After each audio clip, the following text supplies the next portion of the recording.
The snow was falling heavily outside as Ethan Crawford sat in the back office of his company's flagship store, reviewing sales reports on his laptop. At 36, he built Crawford Home Goods into a nationwide chain, but lately, he'd grown disconnected from the reality of his stores. Tonight, he was working undercover as a store manager, wanting to see operations firsthand before implementing major cost-cutting measures. The wall clock showed 9:55 p.m. 5 minutes until closing. Ethan was about to shut down his computer when he heard the front door chime. He stepped out to see who'd come in so late and found a young woman, probably mid-20s, standing just inside the entrance. She held a small boy, maybe 3 years old, bundled in a red jacket but shivering. Her clothes were worn, her canvas bag looked heavy, and snowflakes melted in her blonde hair.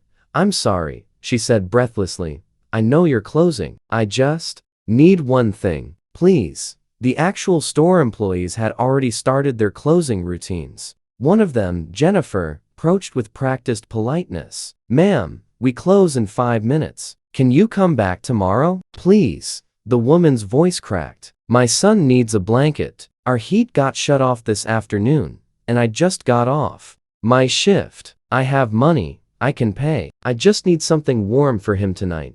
Ethan watched the scene unfold, noting how Jennifer glanced at the clock, clearly wanting to finish closing procedures and go home. The store policy was clear. No new transactions after closing time. "I understand," Jennifer said, not unkindly, "but we're closed. There's a convenience store 2 blocks down that might." "They don't sell blankets," the woman interrupted, her desperation growing. "Please, I'm not asking for anything free. I'll be quick. Just one blanket." The little boy coughed, a rattling sound that made Ethan wince. The child's cheeks were flushed, possibly with fever. Jennifer looked uncomfortable, torn between policy and compassion. She glanced toward the back office, where she thought the manager was working. Ethan made a decision that would have horrified his efficiency consultants. "I'll help her," he called out, walking over. "You all can finish closing up. I'll handle this transaction."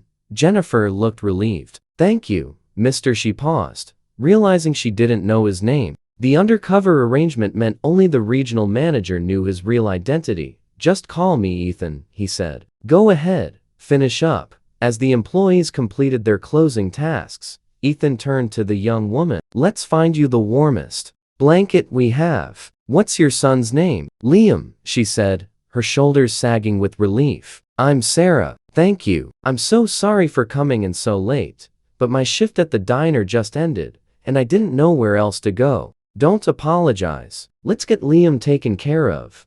Ethan led them to the bedding section, watching as Sarah evaluated prices with visible anxiety. She picked up a thin fleece throw, checking the tag. $12. "This one will work," she said, though Ethan could see her eyes lingering on the heavier blankets. "That's pretty thin," Ethan observed. "If your heat is out, you'll need something warmer." "It's what I can afford right now," Sarah said quietly, pride and shame mixing in her voice. "My tips tonight were low because of the snow." People stayed. Liam coughed again, his small body shaking. He looked at Ethan with wide, tired eyes and said softly, "I'm cold." Something in those simple words broke through Ethan's businessperson exterior. He thought about his own childhood, his single mother working multiple jobs, nights when they piled on every blanket they owned because the heat was inconsistent. "Tell you what," Ethan said, making another decision his board would question. "We're running a special. Buy one blanket, get one free. And I think we can upgrade you to something warmer at the sale price." Sarah's eyes widened. "There's no sale sign, manager special." For coming out in this storm, Ethan selected a heavy, warm comforter. "This one is rated for extreme cold. It'll keep both of you warm tonight." "I can't accept charity," Sarah said, her voice strained. "It's not charity. It's a sale. $12 for both blankets." Ethan was already walking to the register, pulling the comforter and the fleece throw she'd originally chosen. "The fleece can be a backup." Sarah followed slowly, Liam still in her arms. At the register, she counted out $12 in small bills and coins, her hands shaking. As Ethan processed the transaction, he asked, Where are you staying tonight? If your heat is out, our apartment. The landlord says it'll be fixed tomorrow. We'll manage with the blankets. It's going to drop below freezing tonight, Ethan said carefully. That's not safe, especially with a sick child. Sarah's expression closed off. We'll be fine. Thank you for the blankets. Ethan recognized the pride of someone who'd been offered pity too many times. He changed tactics. There's a family shelter 3 blocks from here. They provide warm beds, hot meals, just for tonight, until your heat is back on. Not homeless. Sarah said defensively. No, but you are without heat in a snowstorm with a sick child. That's what the shelter is for. Emergencies. Ethan wrote down the address. Just think about it. As he handed her the bag with the blankets, Sarah's eyes filled with tears. Thank you. Really? You didn't have to help us. Sure I did, Ethan said simply. Stay warm. After they left, Ethan finished closing the store, but he couldn't stop thinking about Sarah and Liam, about the policies that almost turned them away, about the thin line between stability and crisis that so many families walked. He made several calls that night. First, to the regional manager, authorizing emergency manager discretion for after-hours compassionate sales. Then to his VP of operations, asking for a review of their closing policies. Finally, to the utility company, arranging an anonymous payment for several past due accounts in the neighborhood, including one for an address Sarah had mentioned. 2 days later, Ethan returned to the store during business hours, still undercover. He saw Sarah come in, this time without Liam, and approach Jennifer. I wanted to thank the manager who helped me the other night. Is he here? Jennifer pointed to Ethan, who'd been restocking shelves. Sarah walked over, surprised to see him in regular employee clothes. You're not just the manager, are you? She asked quietly. Ethan smiled. Does it matter? You paid our heating bill. The utility company said an anonymous donor covered 3 months. That was you.